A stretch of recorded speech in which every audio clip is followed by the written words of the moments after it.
Well, welcome to all of you panel, and welcome to everyone who is here. And thank you for joining Virtual Wine Fair. Before we get started, I just wanted to say a few words about the event. Wine Fair was started in 2018 as a tasting to give women in natural wine a platform for their work. And that year, 14 people poured and over 100 people attended. In 2020, right before the COVID lockdown, 28 wine professionals participated and more than 300 people came. Last year, we went to an all virtual format. There were 3 days of programming, and we had 90 women from 10 countries and 11 states participating, and there were 400 viewers worldwide. So now that we could go back to doing a live program, we are doing that. On June 4th, we're having a tasting at the Hay Street Arts Center in San Francisco. And this year, there are 40 women-owned natural wineries and importers that are participating. So we've definitely grown a lot in size, which is incredible to see how many more women are part of the space. But since last year was such a success, we decided that we wanted to have some virtual programming again. And not just because it allows us an opportunity to really discuss some issues in depth, but also so that we could give our colleagues from other countries and states an opportunity to participate without having to get on a plane. So the original idea of when we started kicking around, and we being the Vineyards, which is the organization that runs Wine Fair, and we have a little Wine Fair subcommittee, and we were discussing what we wanted to do in a virtual program. And since the last 2 years have been so heavy, we wanted to really focus on inspirational themes. And I think that even with the tragedy and brutality of Russian war on Ukraine, we can still glean something beautiful about the human spirit by looking at the courage and compassion of individual acts, some of the people who are on this panel, and the resistance of the Ukrainian people. So while most of our time today will be occupied by current events, there is a history here of women, wine, and war that will provide some context. And the panelists will discuss. There's a lot that will be discussed here, and I'm going to let them each introduce themselves. Actually, why don't we start with Nicoletta? Thank you very much, Pamela. I'm Nicoletta Dikova, originally from the Balkans, from Bulgaria to be more precise. I'm a wine journalist, as well as a part of 2 small natural winemaking projects, one in Italy here in Tuscany and one in my home country in Bulgaria. Thank you. Oh, great, thanks. So Irene, I think you're next up. Hello, my name is Irene Gridina. I'm originally from Ukraine, and I am wine importer, and in particular champagne importer. And I'm also one of the co-organizers of Be Wine Show, which actually became the biggest wine show in 2021. Thank you. Okay, Antonella. Hello, Pamela. I am Antonella Manuli. I am a natural winemaker and the owner of La Magliosa in Tuscany. And I'm really honored to be here today with all these great women and histories that we're going to hear. Thank you for having me. Oh, great. My pleasure. Yeah, let's see who's next. Keto. Hello, I am Keto Ninidze from Georgia. I make wines in Samachablo region, Western Georgia, and the name of my winery is Oda Family Winery. I also write about wines. Actually, I started winemaking. I started wine journalism before I started winemaking, and I still write about the wines, research, Georgian wine history, and the woman in wines. Okay, so Svetlana. Hello, everyone. My name is Svetlana Tsibak. I'm original from Ukraine. From 2021, I'm head of Ukrainian Association of Craft Winemakers, and I'm also head of Business Development Department in Ukrainian Winery that's located at Mykolaiv region, occupied more its defense now from Russian troops. Bekush Winery. It's a small family winery, but really a very famous winery in Ukraine and abroad as well. The best one from Ukraine, I would say. Thank you very much for your support, Irina. Well, I think we all look forward to trying Ukrainian wines in the Very soon, I hope, because I in contact right now with some companies from USA, and I guess we're very close to export our wines to USA. Great. Cool. So let's see, before we get into this, I'm just going to provide a little historical background. So winemaking goes back at least 8,000 years. The Republic of Georgia was one of the earliest countries that we know of to make wine. And Keto, I'm sure you can and will speak to that. The earliest known war was in 2271 BC. And that led to the formation of the Akkadian Empire. Yet we know that there were battles that went back at least to 4500 BC, and human nature being what it is, no doubt people were fighting even earlier than that. So just moving forward several millennia, there have been wars in Europe that no doubt have affected winemaking and the vineyards, for centuries. In World War I, a lot of the battles took place in Champagne. There's actually a really good book about it. And it wreaked havoc on a lot of the vineyards, and it ripped a lot of families apart. There were men who went and fought and never came back. It really devastated the region. And I'm sure Irene, as a Champagne expert, you can probably speak to that as well, if you'd like later on. But after World War I, there was also World War II, and we know how there was just much destruction and how that affected the wine industry in different ways too. And wars have impacted winemaking and the running of wine businesses throughout. They've impacted winemaking in the United States.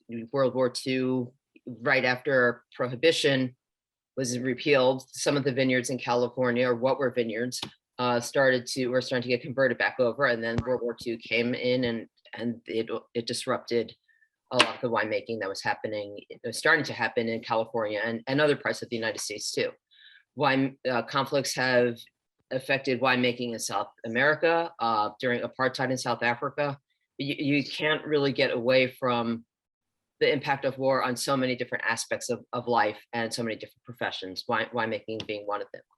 So today we're going to focus on the wars in Eastern Europe, especially how the breakup of the Soviet Union and the various wars that have happened since then, and how they've affected winemaking and wine businesses in this country, or in these countries. So I'm going to turn it over to Nicoletta right now. Nicoletta is going to give us a little bit of background and context about the Balkan Wars. Thank you so much, Pamela. I would like to open my talk with a quote about men and women. Women give life and men make the war. I think for us women, with our role of giving birth, of giving life, the atrocities of the war are something particularly difficult to digest and to accept mentally, physically.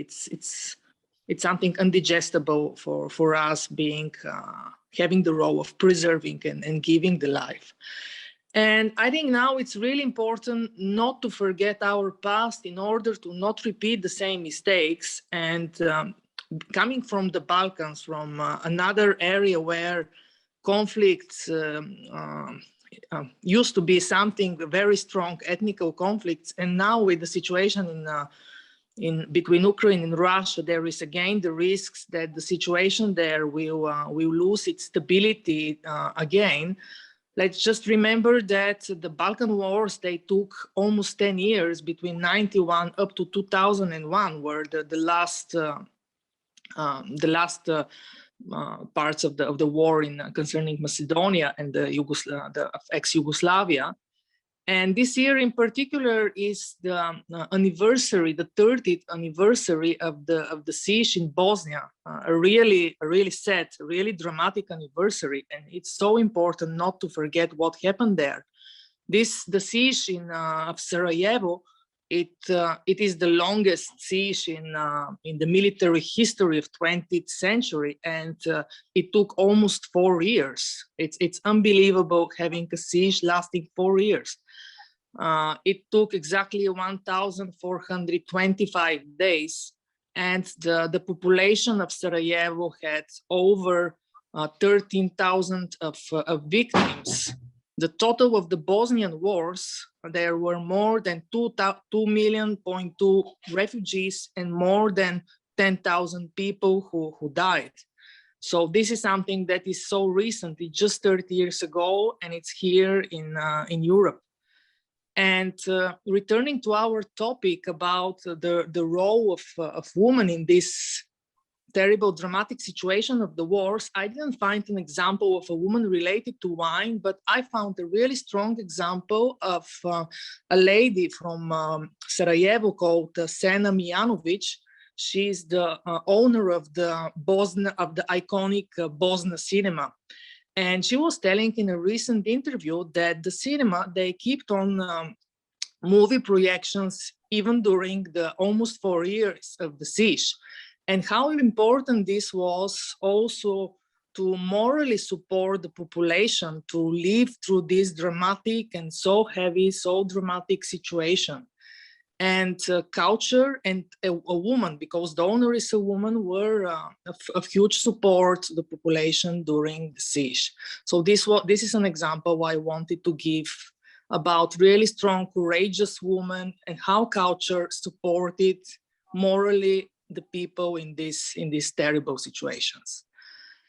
And I would like now to give the word to the other panelists, which will have a lot to tell us. Thank you so much. Great, thanks. And I think so Keto, if you can discuss Georgia, and I think a lot of people may not realize that 20% of Georgia is under Russian occupation right now from the aggression in 2008. So if you can talk about that a little bit, that would be great. Yes, the invasion in Georgia from Russia started even in the beginning of 90s, and maybe if we go to the very roots, it started in the beginning of 19th century. So when Georgia was just annexed as a total country, annexed by Russia, and Georgia didn't exist, and we were just a small part of Russian Empire.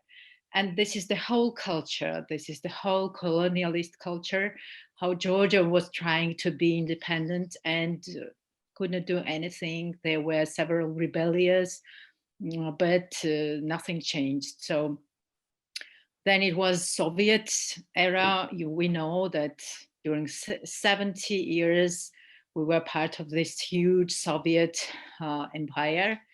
And now so after in the post-Soviet time, in 1992, 1993, we lost Abkhazia. Abkhazia was a kind of, was just a general region, like a historical region of Georgia, a very organic and very authentic region.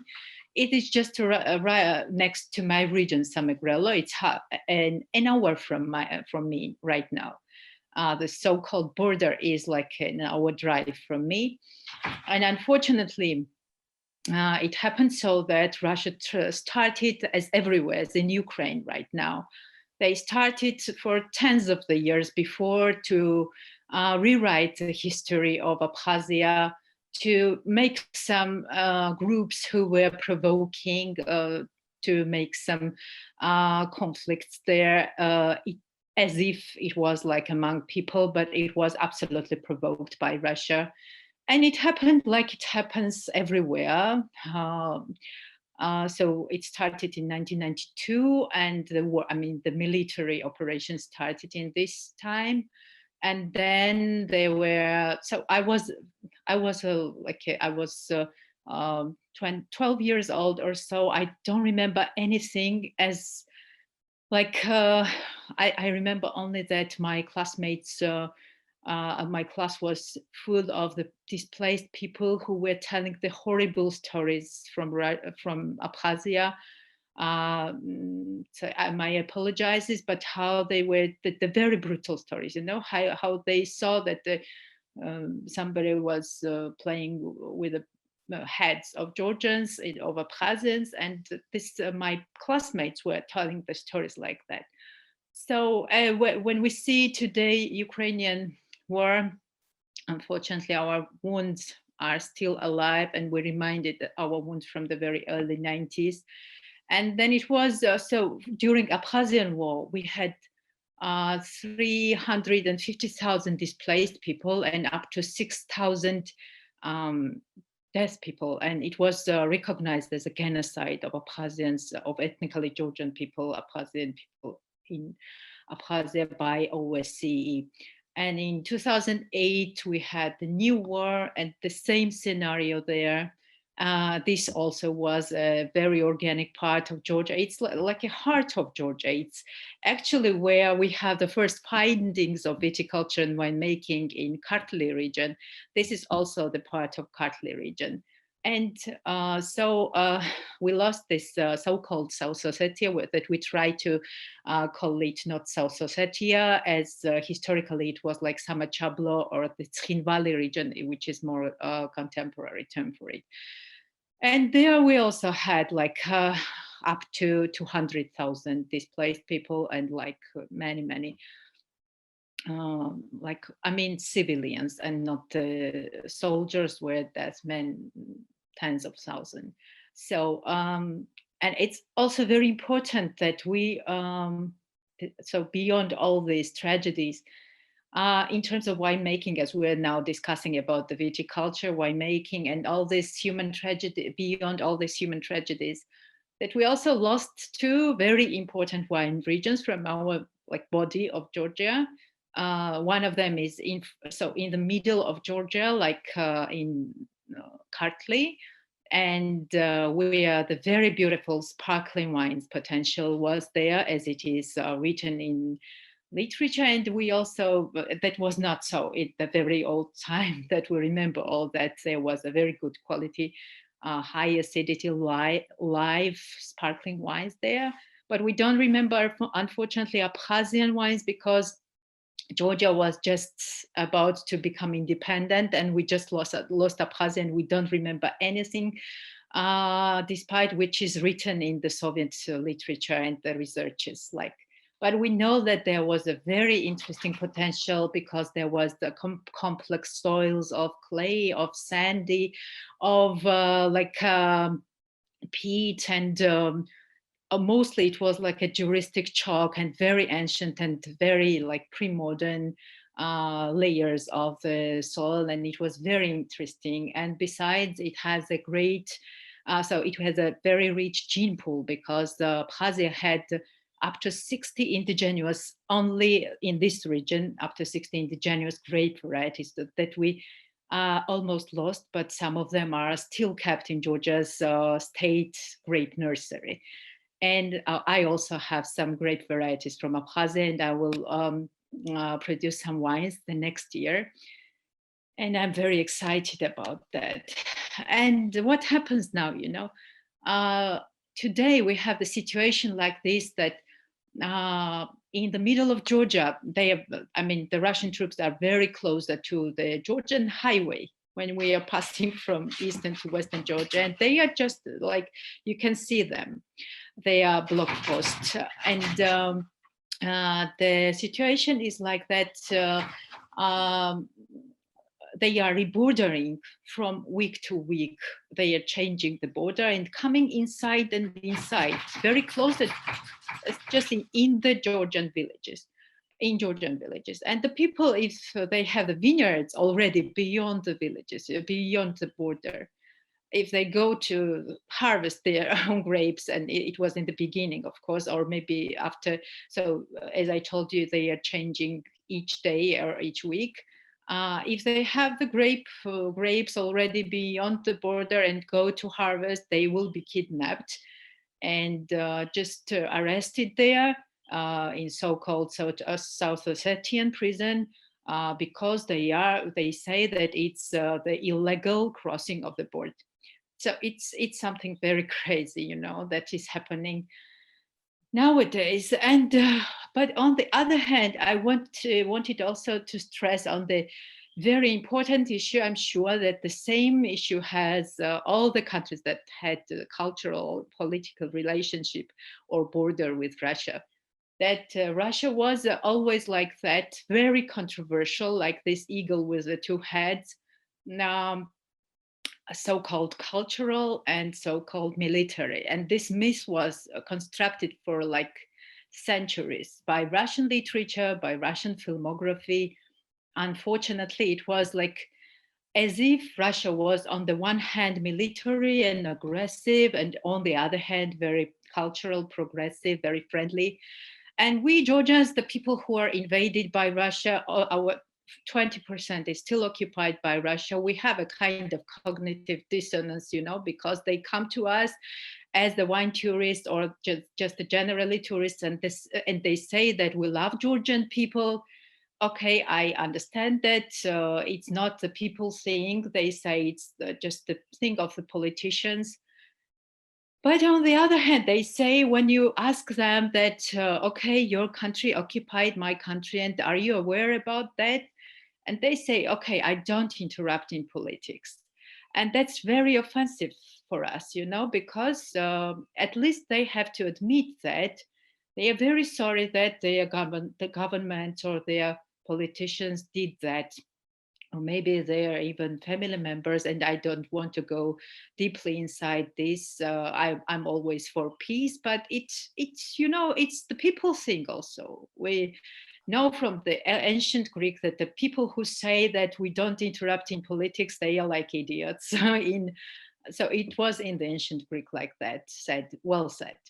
Yeah. So my personal experience was like that. Before 2015, I was the literary critic. I was researching, well, how Russian-Georgian cultural and literary relationships were constructed. And I know very well how these two Russias myths were constructed. And when I came here, started viticulture winemaking, I saw on the field how it works. So how they say that they don't involve in politics, and how they say actually they don't care that Georgia is occupied by Russia, and how they say that they love Georgian people very much, you know. And I made the sign on my gate, which was already very popular in Georgia, and some other medias, international medias also wrote about that. There is written on the sign that Russia is an occupier. Well, we get the people, but we don't have any problem with people from Russia. But Russia is an occupier, and the guests who agree with that are always welcome to our house, because we can't, this is the family. We can't raise a glass with the people, get the money from people who don't think that their country occupied our country. So what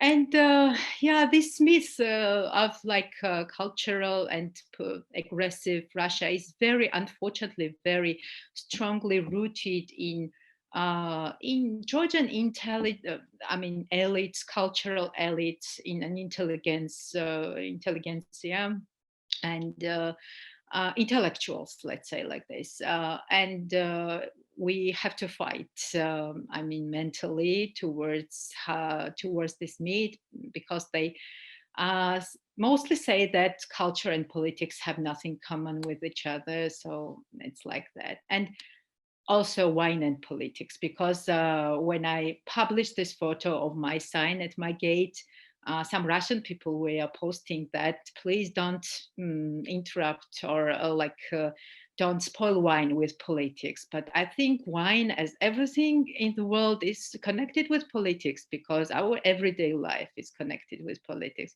How not is Ukraine today somehow developing separately from politics? It's not like that, you know. And unfortunately, Georgian wine, the field itself, for tens of the years was developing so that it was became dependent on the Russian market. And it was for Soviet years, for 70 years, and in post-Soviet years. And of course, there is the Russian market is very big, and there any kind of the consumer exists, but mostly, you know, it was the demand was shaping Georgian wine business as a very cheap quality wine business, like a more semi-dry or semi-sweet cheap quality wines were produced in Georgia because of that. I mean, industrial winemaking. Like in the beginning of the 21st century, like in 2005, and then luckily the small wineries appeared. I would say that mostly these big industrial wineries were, which was very male dominated, like women had a glass ceiling towards going up and to so appear on the leader's position. So this was very, very male style, male leading wineries. Mostly were dependent on Russian market. And in the beginning of 90s, when Georgia became independent, so this industrial wine business was owned by mostly the men who were like also closely connected on some crime and mafia guys, and it was a kind of necessary for the big businessman like to own the wine business as well in Georgia. And it was very masculine. But luckily that I mentioned that in the beginning of 2000s, like small wineries appeared in this niche market, like organic and natural wines. Women appeared, and also the foreigners, and I don't know, the people who were not like the mainstream actors of the market appeared. So there was a kind of a space, free space for all the people who wanted to express themselves for viticulture and winemaking. And I think nowadays, because of the very difficult situation in Russia, Georgia wine has a very great challenges. I mean, because it's, you know, it's #1 agricultural export product for us still.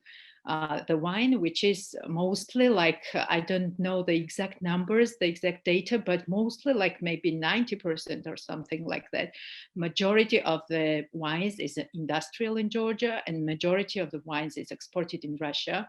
And I think that our field will be reshaped so that more like small wineries, woman-led wineries, different kind of wineries, organic, biodynamic, natural, more democratic and liberal and socially responsible people appear in wine business. So I think that's the solution for Georgian wine's future.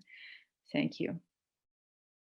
Thank you for that context. I think there's a lot of people who don't know about even that Georgia is partially occupied by Russia, and know about this history and how it's impacted Georgian winemaking. I remember the first time I started working with Georgian wines, which was around probably 2006 or 2007. And, you know, there were some of the small wineries were around, but it wasn't nothing like where it is today. And in a little while, I think, you know, let's talk a little bit more about what's happening and sort of the different responses between like some of the people like yourself and other Georgian wineries and the bigger wineries that are very dependent on the Russian market. But let's now go to a discussion of Ukraine. And so Irene and Svetlana, if you could maybe just give some context and background on the current situation. Sure, Pamela, will you allow me to share some slides? Because I've got kind of short presentation just to make it more visual, you know, for everyone. Sure, if I can, yes, I can do that. So yeah, let me, we can share all, yeah, you should be able to do it. Yeah, we can see it. Yeah. Great, thanks. So again, my name is Irene Gridina. I just don't want to pronounce it in a Russian way anymore. So that's why I changed it, you know, to Irene. And I'm a Ukrainian-based wine professional. Actually, I studied in many countries. I mean, I studied wines, and I did my thesis dedicated to Champagne region in Austria. And just for your for you, maybe a few of you know that Ukraine is actually a winemaking country. And this is kind of an old map. Unfortunately, we don't have any new one. So here with the green color, you can see the winemaking regions. And within the last 10 years and even more within the last 5-6 years, so in the center, which is not mentioned here, but it's close to Kyiv and Chernigivsky region, exactly where the Russian occupation took place recently.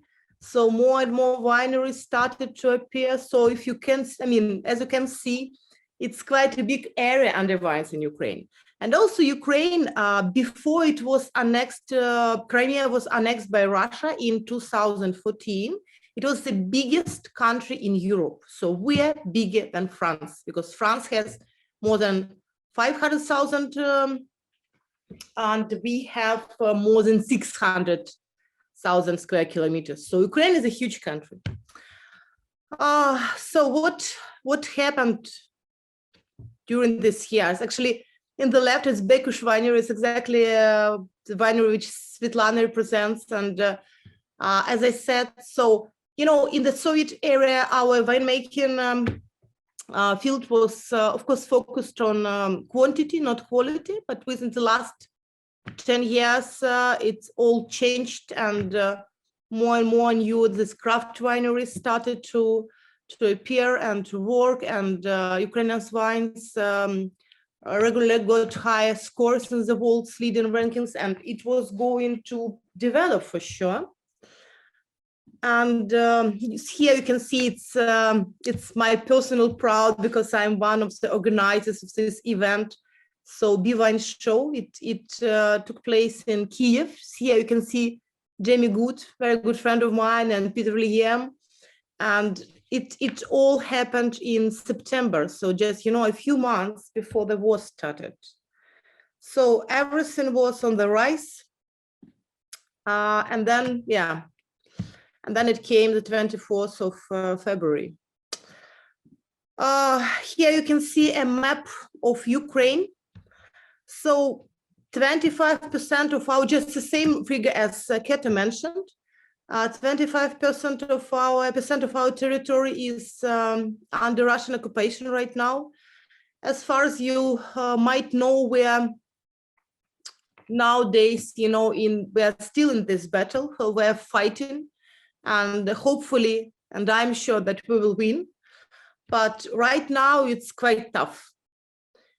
And if you see, you know, this coastline, actually, it's exactly the area where the wine growing regions and winemaking regions are located. So here are just a few real photos. So the friends of mine, of course, I mean, for security reasons, I hide the faces because these people from the wine fields are currently fighting against the Russian troops in Ukraine.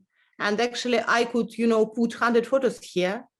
And as I keep on saying, I have never seen these people before with something heavier than a bottle of, you know, Krug Magnum. And nowadays they're in the army. So in the left, very, very close friend of mine, he's the best sommelier of Ukraine. Here it's a guy in the middle. He is a sommelier in the high-end wine store in Kyiv. And on the right, you know, here close to Peter Lim and Jamie Good, the guy, he's in the army now. I mean, because some of the guys are fighting with the territorial defense, and some are fighting in the army. In the army, it's more fierce for sure. So this guy used to be champagne expert as well.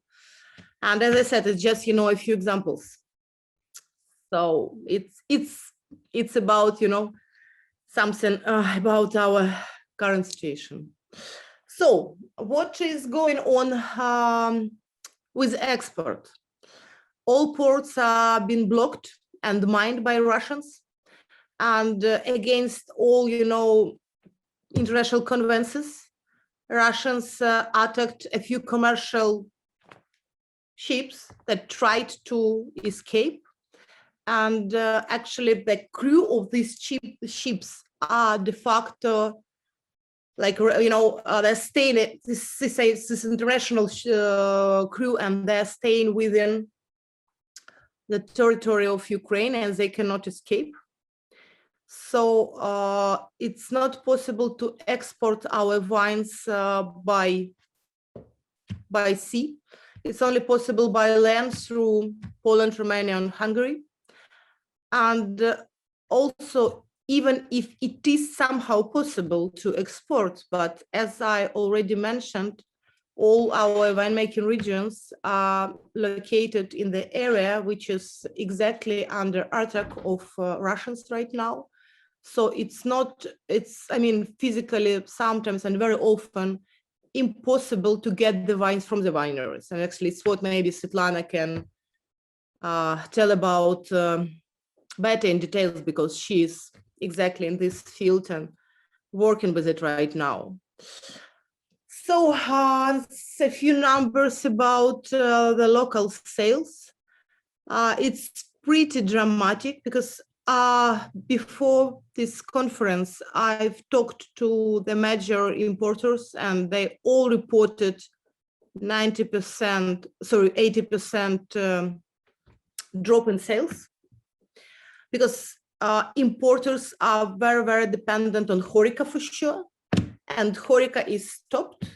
Just a few restaurants still work, and as you might imagine, who would go in the restaurant in Kharkiv at the moment? I mean, it's just nonsense. So HoReCa is frozen. And what is HoReCa? Pardon? What is HoReCa? Hotels, restaurants, and cafe. Okay, thanks. It's just abbreviation. Sorry. I just thought that it's international abbreviation, and that's why I didn't tell what it means. Yes. So mostly, of course, it's about the restaurants. So hotels to less extent, but mostly about the restaurants. And normally, just for your imagination, restaurants and in general HoReCa used to be 80% of the sales, from importing company. So importers used to sell 80% to HoReCa. As it's frozen now, it's just very easy that and very clear that 80% drop in this segment, and 20% is just B2C, so business to consumer.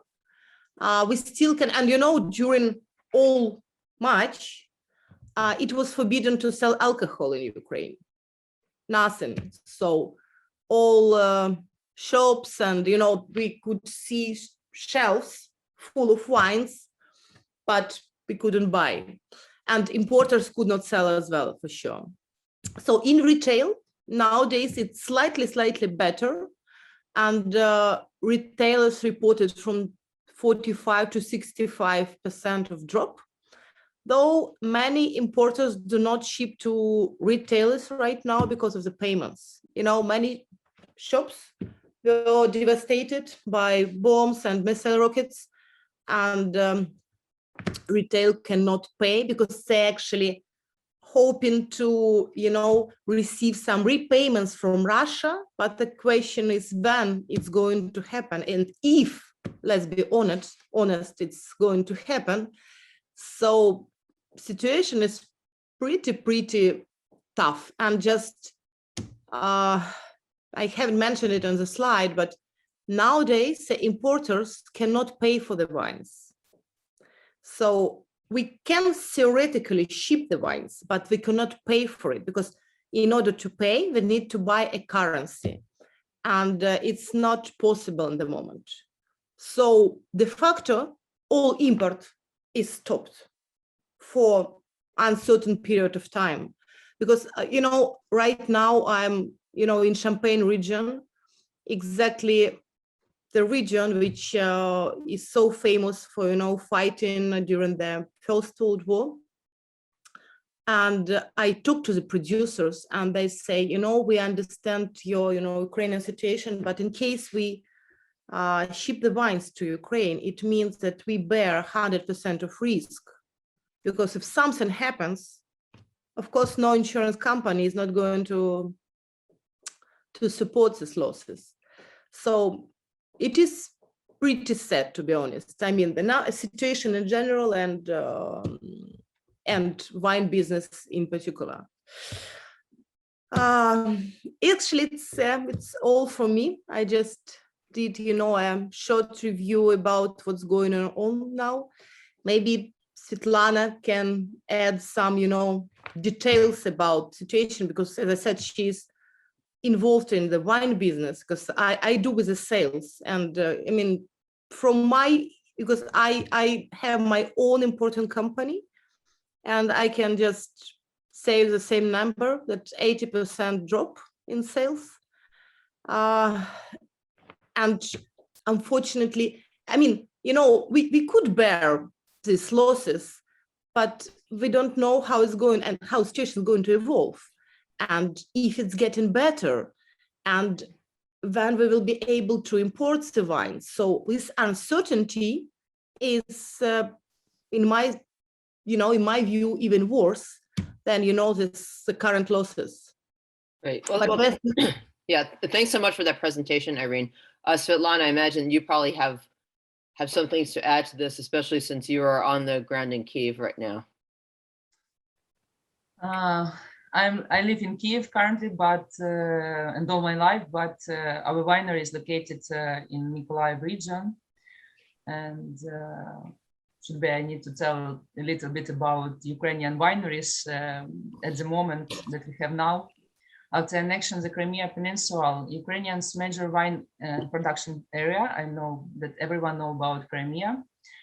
Russia has now captured some of sub-regions of Black Sea. As we saw on the map that Irene showed us, the Black Sea is a quite big region, and we have sub-regions there. It's like such as Kherson and parts of Mykolaiv, Zaporizhia regions, and Odessa. Very interesting, but in Odessa region, the situation now is calm and tense, but they waiting for Russian troops as well, and they prepare their homeland to be ready for this. In Mykolaiv region, we have for now captured some part of this region actually, and my winery is located in a very dangerous place. We have there just our winemaker for now.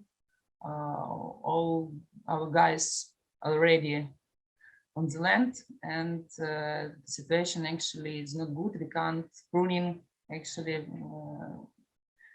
We can't bottle wine because we even don't have bottles. We even don't have glass to bottle the wine.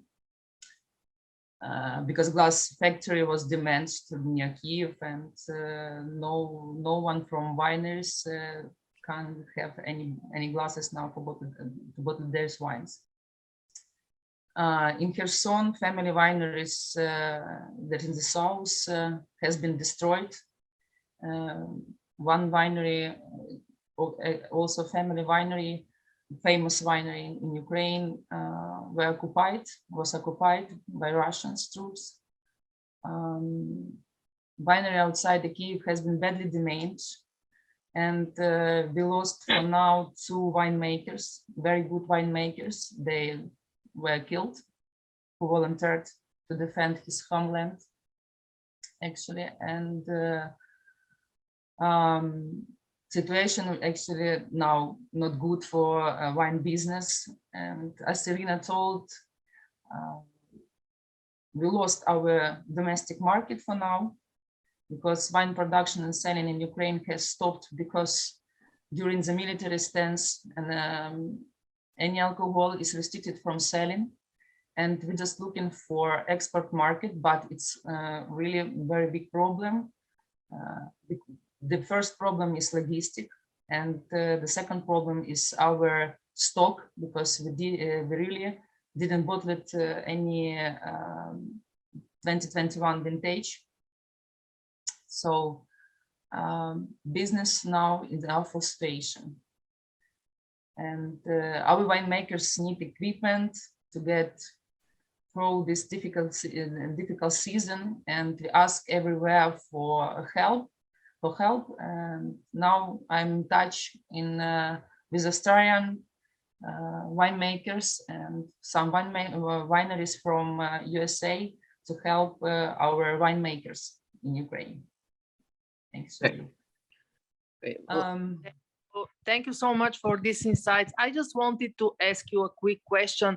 Are there data statistics about what percentage of the Ukrainian vineyards have been damaged by the war so far? Do you have this data? No, Nicoletta, it's not possible to get these numbers at the moment, as far as I know. It's impossible, but if you can, Irina, if you can share with us one more times a map. Yeah, I will do it. Yeah, the biggest wine region in Ukraine is Black Sea region. And another big region, it's Zakarpattia, in English, Transcarpathian region. It's the most, for now, it's the most safe place. There we have, yeah, but if you can see this with the green, all this green without Crimea, you can see that this is the biggest region. And from all the small sub-regions, we now in fighting everywhere. Just Odessa, for now, stay unoccupied. Yeah. And so only this region is. Can you see? If sorry. So Transcarpathians is safe at the moment. So it's the left one, and Odessa, and the rest is either occupied or under the attack of Russians. Yeah. So nearly all winemaking regions. mm-hmm. You said, Svetlana, there were several wineries which were destroyed, right? Yeah. One winery is completely destroyed, and several wineries is destroyed by rocket attack at something like that. And we even, as I told, we even lost two very good winemakers. Why I know about this, because as I told before, I'm head of Ukrainian Wine Association, and I know everyone. I know situation about all of them, and that's why I can tell you more information about wineries situation and in Ukrainian wineries. In one of the biggest Ukrainian wineries, and they have, and it's actually the only one traditional historical winery left in Ukraine. I mean, besides Crimea for sure, and it's located in Kherson region. So their vineyards are mined, and employees cannot do anything. I mean, Russians just told, because I think it's a few dozens of employees there, so they cannot work. They don't have access to the vineyards, the vineyards, and both to the winery. Yeah, so that's a problem. I was going to raise this a little bit later on. Like here, what's happening in California, what's happened in the last few years because of the fires, where there's been an issue of having access to the winery. So, when we think about current events and things that are happening in the world, it's like, of course it affects wine. Like what you were saying earlier, Keto, about this idea of, well, you separate wine from the politics and you don't want to talk about it. Well, how can you not talk about it? And how can you not have an opinion on it? Because it's not like being in the wine industry lives in a vacuum. It's, it's impacted by everything else that's going on around us. So I know there's a lot, and I do want to get back to this discussion, but I do want to give Antonella a chance to talk about what she's been doing. I know that you have several displaced Ukrainian people who are living with you right now, and that you've been talking to others as well. So if you don't mind just giving letting everyone know about what you've been doing since this war broke out. Yes, Pamela, that's kind of the end of the story. I would like to just maybe spend a couple of minutes just explaining something about Italy, because You know, everybody thinks Italy has been in peace for 70 years, which is not the situation, because Italy had a very brutal civil war between 1945 and 1947. And then in the 70s, end of the 60s, and I would say until the mid 80s, we had a very, very bad time in the cities of the north, mainly of terrorism. We had far left and far right groups. One of them was perpetrating most of the you know, stuff that happened, which was called the Red Brigades, but there were also some, you know, professing being on the right. So this thing started when I was in primary school, and I'm just mentioning this because this whole Ukrainian situation just made me think about what happened in my childhood, which is something that I had removed from my head for like decades, because it was a very traumatic time in my life. I grew up in Milan, and I remember not being able to go out in the street alone ever. I was not allowed, you know, to go out in the street. I could not walk to do anything outside of my door alone. I always had to be escorted, me and my brothers. And I remember very specific instances where, like, you know, my father coming home, beaten up, completely bloody, you know, or for instance, my mom coming to get us to school completely traumatized because she just escaped bombing for like just a few meters, and like the bomb was exploded just 200 meters from our school. And these things were going on all the time, and I remember looking outside the window of my room, you know, I could kind of spying on the outside, okay, because I couldn't experience life on the outside. And then at one point when I was around 10, they started kidnapping children and asking for ransom. This was a way of financing for these terrorist groups.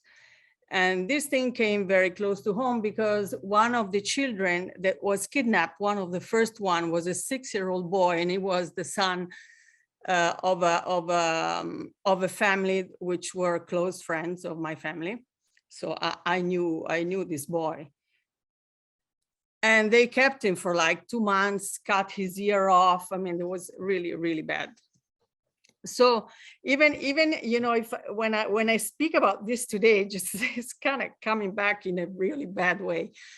And so what happened basically overnight, myself and my brothers, we were taken to Switzerland, and we were taken there and put in a French school, not knowing French or not knowing anybody, and like our life was totally, you know, from one day to the next, it was like finished, you know, in a completely new situation, and not knowing the language, not knowing anybody, etc. And also not being very well received by locals, because also, you know, this was not a clear situation. This situation was experienced only by some areas and some people in Italy. It was not like a national clear situation. So it was not even, in a way, it wasn't understood, you know, even by other countries or so it was like, you know, a personal trauma that wasn't recognized, which made it a little bit harder for us children to understand.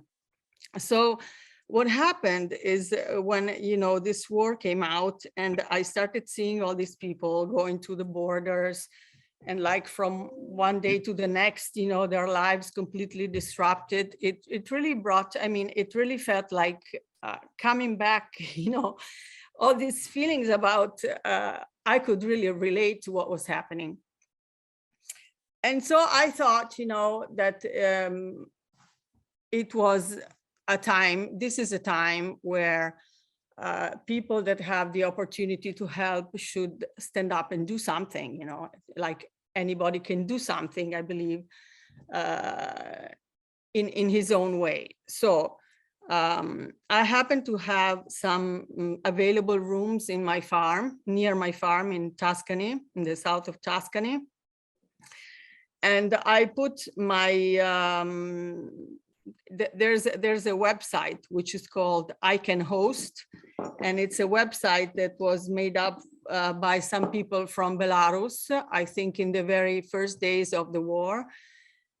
And it's kind of an Airbnb for Ukrainian refugees. I say this because anybody in the world can just register and write about their availability. And it's very easy. You can do it in 5 minutes.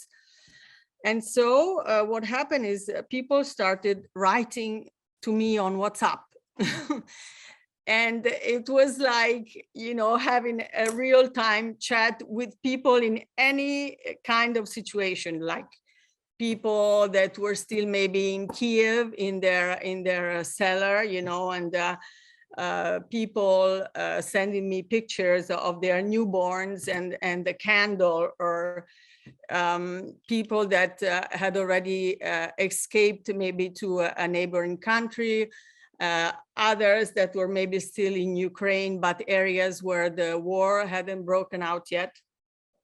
And really, I'm still getting, even today, I was chatting with some people, because it's interesting in a way, because I can see from the locations from where they are writing me, I understand how the war is going. Like at first, it was all people coming from Kharkiv, which was the first bombings. Then they started writing me from Kiev. Now nobody's writing to me from Kiev. They're writing to me from Odessa or Lviv, or maybe they are already displaced, like in Poland or Moldova or places like that. And so I kind of course, when I speak with these people, I try to get to know a little bit about them and try to understand if what I offer is the right situation for them. For instance, I know I had a lot of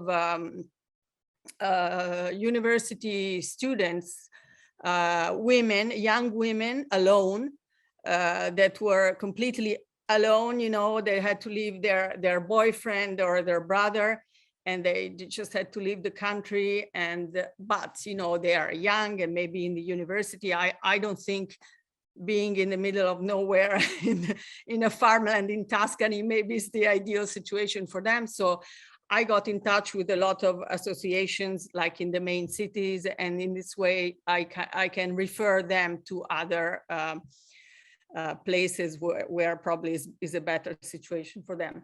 But then at one point, I got to know this family that was made of 3 women, like a grandmother and 2, like a daughter-in-law and a friend, and 3 children.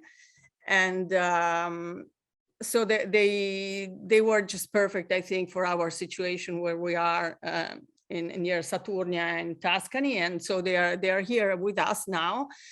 And I think it's a real success story, not just because they could come, which it was great, because this lady was kind of saying to me the same things that I felt when I was little. I remember when I first was in Switzerland, and it kind of seemed strange to me that I could go into a street and not ask permission, not look around, not have that feeling of insecurity, physical insecurity that I had at home.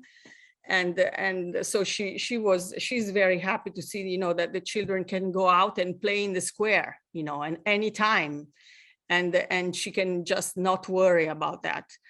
And so I'm still speaking because I have a couple of rooms still free, so I may take in some other refugees. But no, this is just to say that I think this for Europe, this is a very, it's a situation where I think people need to be able to take a stand and just be for or against. You can just stay in the middle ground, which is something very difficult for Italians, because, you know, Italian is the most pro-Russian state in the West. There is a big debate here in Italy now, because actually I think probably half of the people are pro-Putin in this war. And so this is also a situation which may not very easy for refugees that come to Italy. However, we have also a big, a lot of Ukrainians that were resident here before the war. So we had a lot of people coming to Italy from, I think it's more than 100,000 Ukrainians coming here after the war. And a lot of them had families, so they just reunited with the family.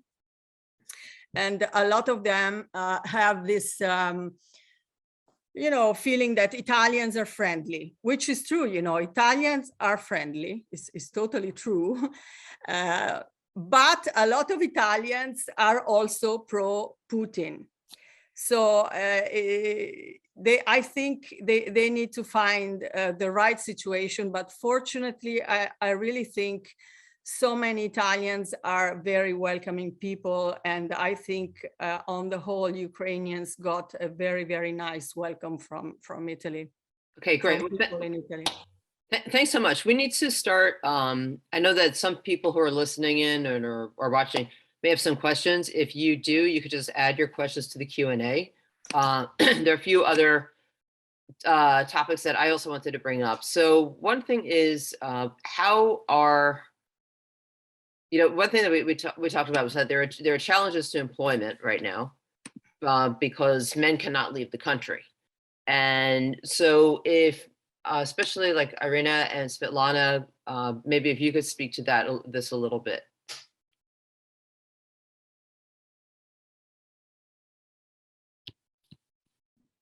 Oh. You're on mute, Irene. Yeah, I unmuted. So I can tell you from my personal experience, because I try to employ some Ukrainians nowadays. Yes, men are not allowed to leave the country from 18 to 60. I mean, with a few minor exceptions. If you have 3 kids or, you know, disabled person in the family, but of course, mostly they're staying within the country. And it's also a question, if you see the Ukrainian man nowadays, you know, exploring the museum or restaurant somewhere in Europe, there's a very, very, you know, evident question how he was able, you know, to escape and why he's staying there. But mostly I can say from my personal experience that men, even those who can escape legally, having kids, etc., but they're staying. And no matter what you do, you are fighting or you're volunteering or you are, you know, teaching our entrepreneurs, Ukrainian guys, how to make business international, like my husband does, for example, at the moment. So I mean, literally everyone can find their niche to help. And regarding the employees, so as I said, so this we're mostly talking about women, because I've got requests from France and from Austria, and we kind of, you know, develop procedure now just to make it more structured and transparent for all possible employees from Ukraine. Language is a #1 problem by far. Because if we are talking about regions besides Kyiv, like, you know, Odessa or Kherson or whatever, unfortunately, people are not able to speak any language besides Russian and Ukrainian. And this is a big problem. I personally know PhD in winemaking, which don't speak any language, and which means that they cannot rely on any classified, you know, job here. So they do have to choose something, you know, from the seasonal work or things like that, which is of course very, very, I think, mentally difficult as well, besides, all challenges as the war brought to us, doing something, from your PhD work to, start picking the grapes. It's kind of, in my opinion, a personal drama. So as I said, we are nowadays trying to establish some procedure with Austrian Wine Academy, for example, because they asked me about the possibility to help, and we decided that it would be the best option. So we might organize kind of, language classes in Austria in order to help these people at least, to get to some level of the language, so that they can work within the winery. Because, even if you're doing some physical job, but you have to share some language with other employees. It's very, very evident. Yeah. Obvious. So situation is, again, pretty bad. And, statistics says that by now it's more than 4 million people which left Ukraine, and it's not an end. We're just, somewhere in the middle, or maybe in the start of this number. And of course, it's going to be a humanitarian catastrophe within Europe, for sure, because there's not enough space for these people, not enough work, and things like that. Yeah. So it's what I can tell, from what I did personally. Right. How are the Ukrainian wineries helping the military? I've been hearing, some things, about where there's just been a repurposing of different equipment. And I guess so, Svetlana and Irina, if you can speak to that, that would be really interesting. It's more pleasant topic, and I think Svetlana will be the best presenter here. What I can tell about the help from our winemakers to our army is from 24th of February, all contributions from our Ukrainian Association of Craft Winemakers and other wine association have been donated to the Ukrainian army. After that, each craft winemaker and each civilian continues to donate to our army. Many winemakers volunteer and do everything that is possible to bring the victory closer. Now in Ukraine, everyone is united and helping each other. A lot of winemakers volunteered to join the Ukrainian army or territorial defense. So we help with everything that we can find or can do, we protect our army with bulletproof vests, helmets, boots, night visions, goggles, etc. We try to find everything outside of Ukraine and sometimes in Ukraine as well. I don't know, I didn't tell you before. In my past life, I was importer from different countries in the world.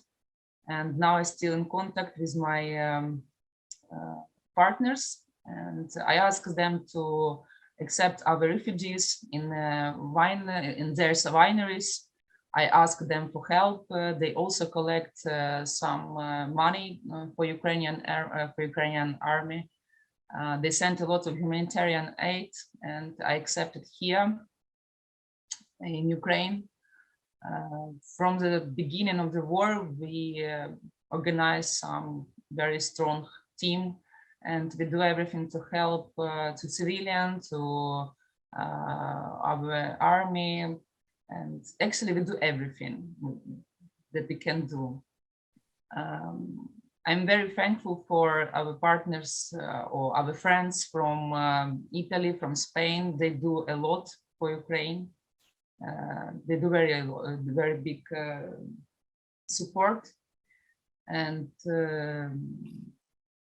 the owner of winery where I am, where I'm working, he moved in 2013 to Spain with his family and his 5 children. And he lived there, and he has another business, very good profitable business, and he sent too many things that I asked him to Ukrainian military. It's mostly military things. So actually we do everything. I don't know if you know that last 3 weeks in Mykolaiv, in city Mykolaiv, they don't have any water, any technical water, any drinking water because of demanding by Russians. And now all neighboring regions send too many waters to Mykolaiv. Shablo is it's a big winery located near Odessa, and they bottled about 20 tons every day and sent to Mykolaiv to support them with water. And I asked my partners from Germany, they bottled it in special packaging in Baden-Baden water and sent to Mykolaiv 33 pallets of water, because you know the water is the main resource that we need to have every day. So actually that's everything that we do now to support Ukrainian people and Ukrainian army. Great, thank you. So I want to get back to something that I know, Kato, you touched on a little bit earlier, and I think this is also pertains to other European countries too. So Antonella and Nicoletta, I'd love to hear your take on it. But Kato, yeah, you mentioned that a lot of Georgian wine is exported to Russia, but that you are amongst a group of other smaller winemakers who won't sell to Georgia. And you mentioned, I guess, that was there something that you wrote up about it, or you because I know you made I believe you made a public statement about that. You're on mute. I'm sorry. Sorry. Yeah, luckily we wanted to protect our virtue and to support Ukraine and expose our solidarity towards our friends. And when the Ukrainian war started, several winemakers initiated to protest and to ban the Russian market. Actually, we had the opposite experience a few years ago in 2006 that Russian market banned Georgian wines. But unfortunately, as I mentioned, that some industrial wineries are still dependent, most of the industrial wineries are still dependent on Russian market. But the small wineries, tens of the wineries, maybe up to 100, declared that they would not export their wines no more in Russian market. In Russia, actually, I was doing it since I started winemaking, because we already had in 2008 and before this, not the friendly relationship towards them.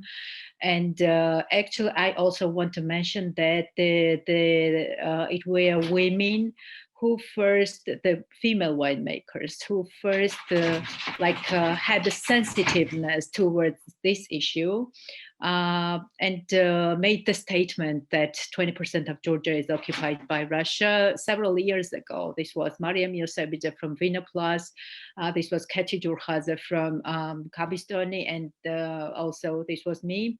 On the wine bottles, just to raise an awareness. I know, I'm sure there are many people who even don't have an idea where Georgia is, but we want to raise awareness about Russian politics and Russian aggression in the world. That you mentioned that in many countries, Putin still has the supporters. So that's why we work, we make our small contribution. And I also wanted to add one issue that when Svetlana was and Iran were speaking about the current situation in Ukraine, I reminded that very, very common image in Georgian literature, in Georgian drama, like novels and in the short stories, how a Russian soldier is going into the winery and is taking the wine from Kvevri with its military boots and drinking this wine. And for us Georgians, the wine is very closely connected, exposing our identity, and for us it's like a sacred place, you know. And it's the best metaphor how it what shows this offense, how Georgians were like just polished by Russians and offended by Russians.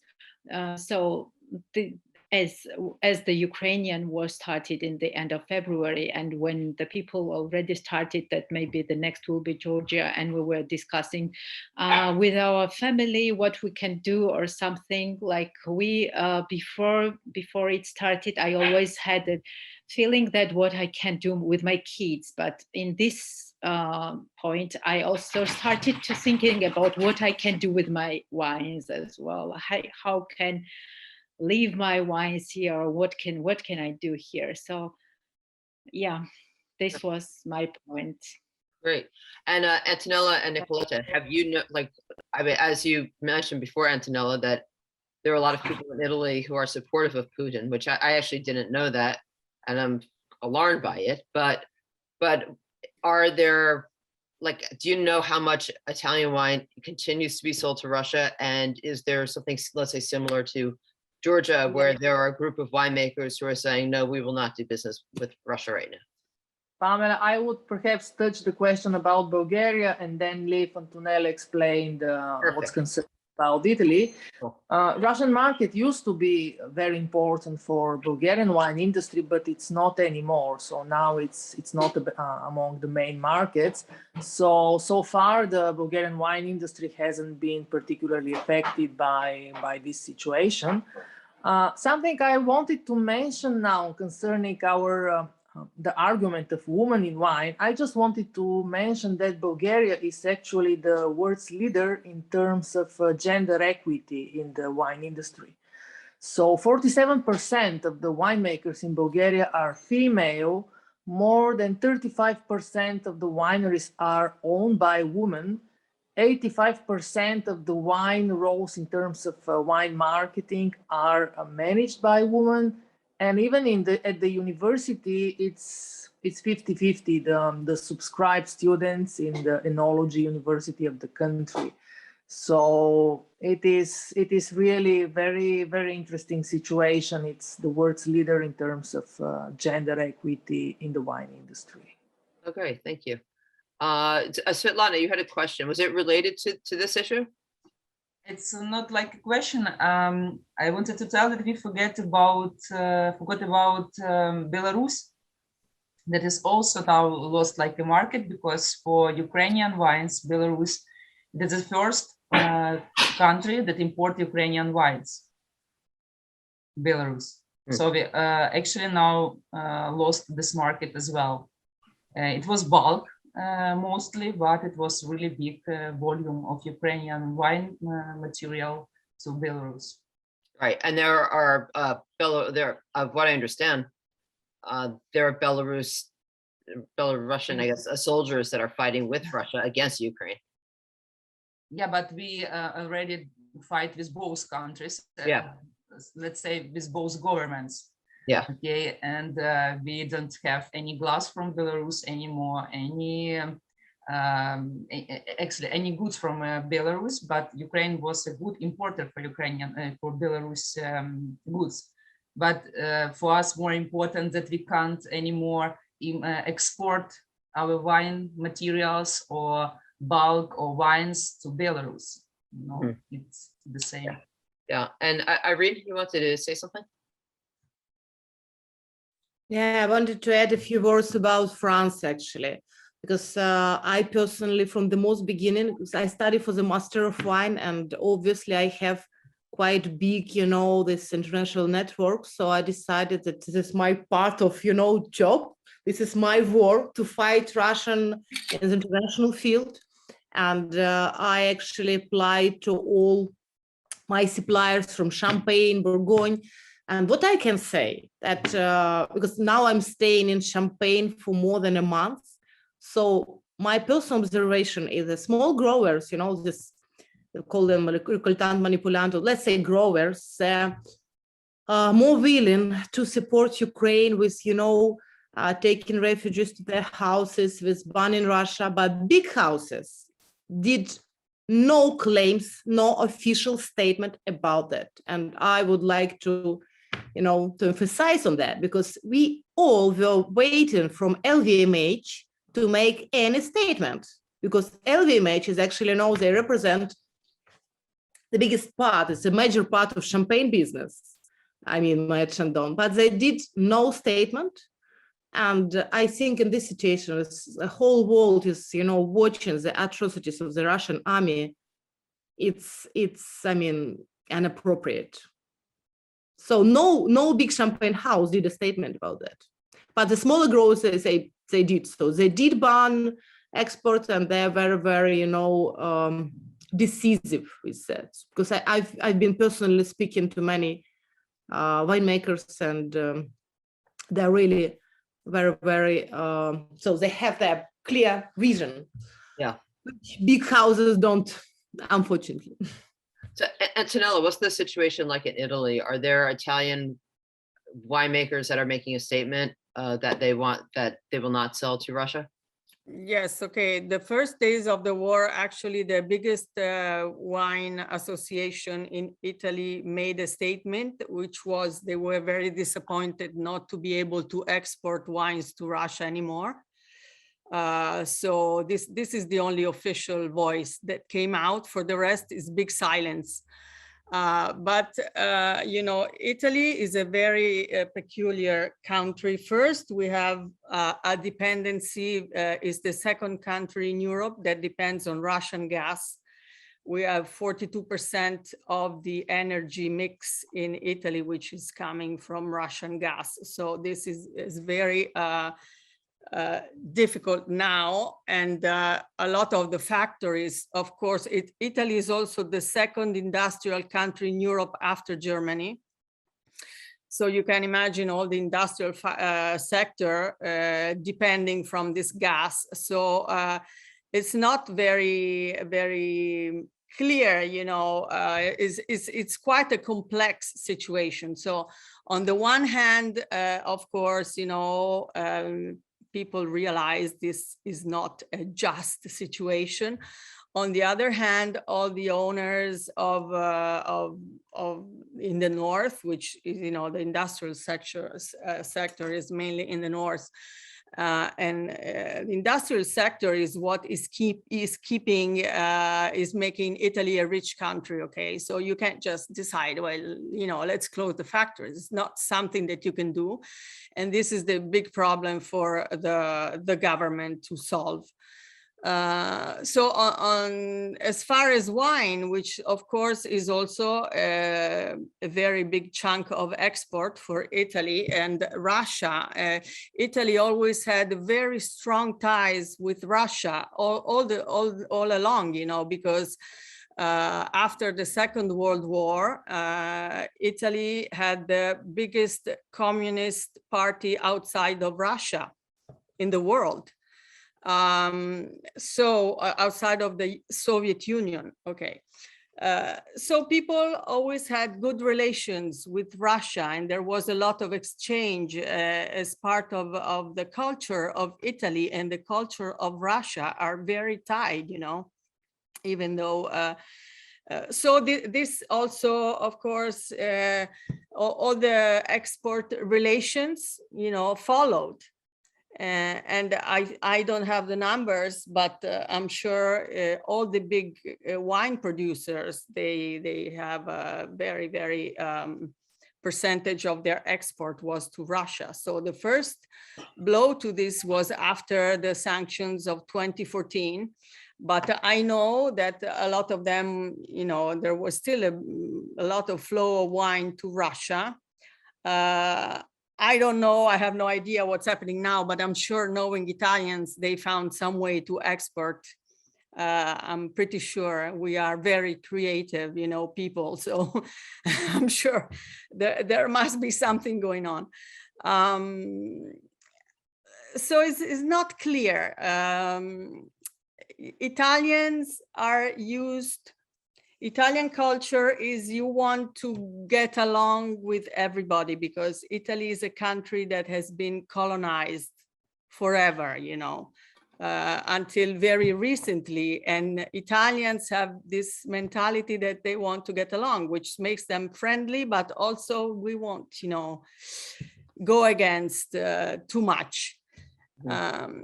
So it's not an easy situation, like you were saying, Pamela, because we don't have elections this year, but a lot of the populist parties, which in Italy are very strong, you know, there is this, analysts say they were financed by Russia. They get a lot of their financing from Russia, and these are parties that are getting a lot of votes. So this situation, I think, it depends what happens with Ukraine. So we'll see what happens, because I think a lot of the political outcome of the next elections in Italy in 2023 will also depend if this Ukraine situation is, you know, going to be positive for Russia or for the rest of the West. We'll see. Yeah. Italy usually goes with the winner. So this is what we do. Great, thank you. I like to go with the winner. Svetlana, was there something else you wanted to say? I have a question to Antonella, because as I know from my Italian friends from wineries, too many wineries, family wineries, refused to Russians with orders from 24th of February. So it means that they lost a really big volume of export. There is wine and as well in money as well. And for now, Italy lost the Ukrainian market for a while. And as I see situation, Italian wine lost two markets in the same time. Russia more or less, but Ukrainian completely. So consequently, Antonella, what do you think, which markets can be interesting for you now to cover this export volume? Okay, so personally, we didn't sell anything to Russia, so it doesn't affect me just because I didn't have any sales there. But I don't think it's going to be a big problem to find other markets for Italian wine. Of course, Russia was a very high margin market, because I'm sure, you know, all the more expensive wines were going there. But it's not just wine, because, you know, in Italy, the wine is very closely linked to tourism.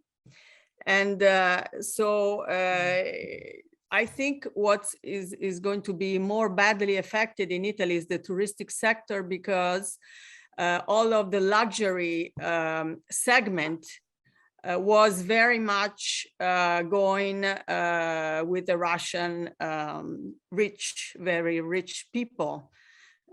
So they are going to suffer a lot, I think, more than wine, actually. Right. Because wines, you know, it's bottles that you can send.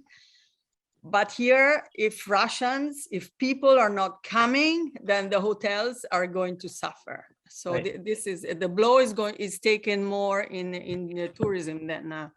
I know also there were a lot of Ukrainians, for instance, in my area, which has a very nice luxury spa. It's called Terme di Saturnia, and I know they had a lot of Russian, but also a lot of Ukrainian, very rich people coming for vacation there. So that's basically gone.